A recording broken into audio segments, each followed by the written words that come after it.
అని చెప్పాడు. ఎప్పుడైనా త్యాగం చేయమంటే ఇవాళ ఎందుకు చేస్తారు ఎవరైనా త్యాగాలు, నాకేంటి అని అడుగుతారు కదా, అందుకని ఆయనకి ఎమ్మెల్సీ ఇస్తాము అని చంద్రబాబు హామీ ఇచ్చి, లోకేష్ హామీ ఇచ్చి పంపించారు. ఆయన కూడా నమ్మకంతో గట్టిగా పనిచేశాడు.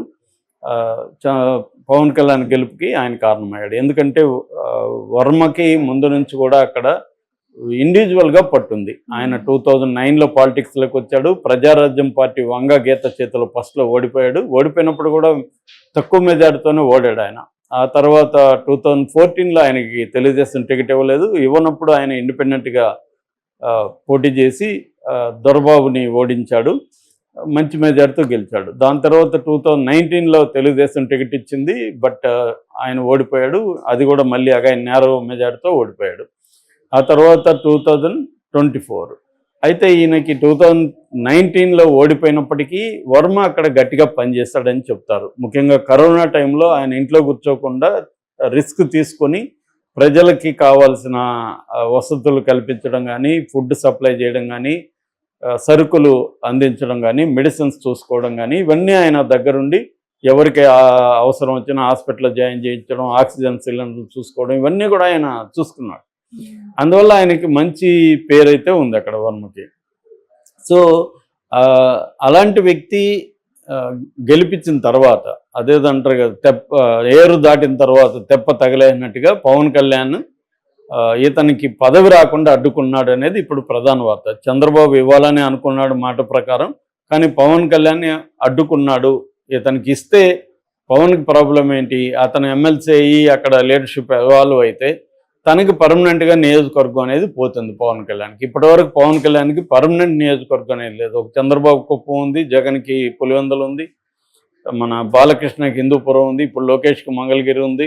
ఇలాగా ఒక్కొక్కరికి టాప్ లీడర్స్కి ఒక పర్మనెంట్ నియోజకవర్గం అనేది అవసరం. ఎందుకంటే వాళ్ళు ఒకే దగ్గర ఉండి క్యాంపెయిన్లు అవన్నీ చేయలేరు, స్టేట్ వైడ్ తిరగాలి కాబట్టి, స్టేట్ లీడర్లు కాబట్టి ఒక పర్మనెంట్ నియోజకవర్గం ఉంటే కాన్ఫిడెంట్గా తాము వెళ్ళకపోయినా అక్కడ ఓట్లు పడే పరిస్థితి ఒకటి క్రియేట్ చేసుకుంటారు. ఆ నియోజకవర్గ అభివృద్ధికి అనేక కార్యక్రమాలు చేస్తారు. సో రెండవది, అక్కడ వేరే పార్టీల నాయకులు ఎదగనీయకుండా కూడా చూసుకుంటారు. మన కుప్పంలో చూడండి, వేరే ఎవరు లేరు స్ట్రాంగ్గా. పులివెందుల్లో స్ట్రాంగ్ తెలుగుదేశం లీడర్ లేరు. ఇక్కడ అంతే, హిందూపురం, మంగళగిరి, ఇక్కడంతా ఏంటంటే వేరే పార్టీలలో స్ట్రాంగ్ లీడర్లు ఉండకూడదు. ఇవన్నీ ప్రైమరీ కండిషన్స్. సో ఇవి ఎవరైనా చూసుకుంటాడు. పవన్ కళ్యాణ్ పాయింట్ ఆఫ్ వ్యూలో పవన్ కళ్యాణ్ చేసేది కరెక్టే ఇక్కడ. ఎందుకంటే అక్కడ వర్మ లాంటి బలమైన నాయకుడు కానీ ఉంటే పవన్ కళ్యాణ్కి రేపు పొద్దున్న థ్రెట్ అవుతుంది. వర్మ ఒకసారి త్యాగం చేశాడు కానీ పరసారి చేయలేడు. రెండోది, ఎప్పటికైనా ఇబ్బంది, అతను బ్లాక్మెయిల్ చేస్తాడు, ఎందుకని పవన్ అనుకునే అవకాశం ఉంది.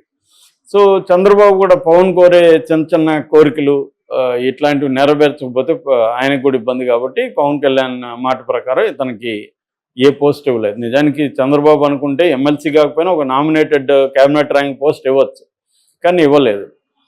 సో దానివల్ల ఇవన్నీ అర్థమైంది వర్మకి. అది ఇంకా ఓపెన్గానే నాగబాబు కొండలు బండలు అన్ని బద్దలు కొట్టాడు. బద్దలు కొట్టేసి ఇక్కడ ఎవరైనా గెలిపించారనుకుంటే అది వాళ్ళ కర్మ. ఇక్కడ గెలవడానికి 2 ఫ్యాక్టర్స్ ఉన్నాయి. Pavan Kalyan number 1 factor, number 2 factor మా జనసేన కార్యకర్తలు అనేది ఆయన ఓపెన్గానే చెప్పేశాడు. సో దాంతో అంతవరకు ముసుగులో ఉన్నది బట్టబయలైపోయింది. వర్మకు ఒక రకమైన అవమానకరంగా అయిపోయింది. నేను ఇక్కడ నేను త్యాగం చేసి నేను నా కేడరు తెలుగుదేశం వాళ్ళు అందరూ కష్టపడి గెలిపిస్తే చివరికి నీ కర్మ అంటాడేంటి, ఇతను ఈ స్థాయిలో మాట్లాడతాడేంటి అనేది హర్ట్ అయింటారు ఖచ్చితంగా. సో ఈ నేపథ్యంలో వర్మ కూడా ఇప్పుడు తాను కూడా అమిత్ తేల్చుకోవాలి అని నిర్ణయించుకున్నట్టు అర్థమవుతుంది. యాక్టివ్గా ఉంటున్నాడు. ఎవ్రీ వెన్స్డే నియోజకవర్గాన్ని చుట్టుముట్టి తిరుగుతున్నాడు. దాంతోపాటు పాదయాత్ర కూడా ప్లాన్ చేద్దాం అనుకుంటున్నాడు. తాను ఇండిపెండెంట్ తెలుగుదేశం నాయకుడు ఎవాల్వ్ కావడానికి అతను ట్రై చేస్తున్నాడు. ఈ నేపథ్యంలో నిన్న ఒక వీడియో రిలీజ్ చేశాడు వర్మ. ఆ వీడియోలో ఏముందంటే, జగ్గయ్యపేట చెరువు దగ్గర 250 కుటుంబాలకి సమస్యలు ఉన్నాయి, ఆ సమస్యల మీద నేను కలెక్టర్కి నివేదిక ఇచ్చాను అని, ఆ సమస్యలు ఏవి అవన్నీ కూడా అతను దాంట్లో పేర్కొన్నాడు. సో అది కాకుండా అధికారుల నిర్లక్ష్యం వల్లనే వీళ్ళకి ఇలా ఉన్నారు సమస్యల్లో అనేది హైలైట్ చేశాడు. అంటే ఇక్కడ అధికారుల నిర్లక్ష్యం ఉంది, ఎమ్మెల్యే పట్టించుకోవట్లేదు అనేది ఇండైరెక్ట్గా ఇది. సో దానికి నేను రంగంలో దిగుతున్నా అనేది అతను చెప్పదలుచుకున్నాడు.